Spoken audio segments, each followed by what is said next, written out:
hoe is het possible, ne, dat die bokke succesvol is, maar hulle is net 7% wit mense in Suid-Afrika. Bafana is die succesvol, maar hulle is 80% van Suid-Afrika. Kos in die apartheid was sokker, 'n swart en 'n colored sport. Rugby was 'n wit sport.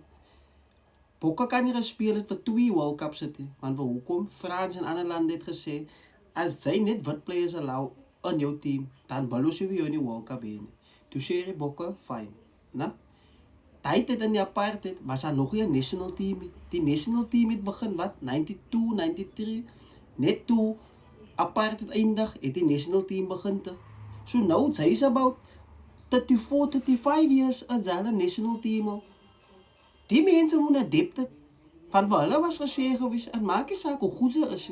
Sy gaan nog altyd swart en colored mense in hy team moet sit. Kos hy is die man van Suid-Afrika. Toe wat maak die wit man? Hy het adapt.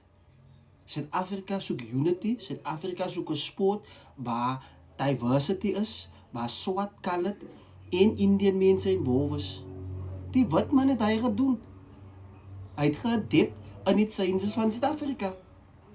Hy 7% wat hy gedoen het. Wat 4 World Cups gewen het. 7% het 4 World Cups gewen.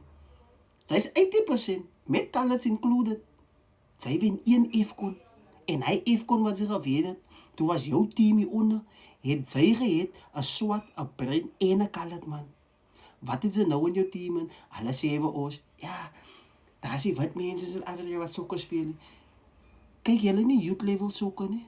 Kyk julle nie pile tournaments nie? Kyk julle nie university cups nie?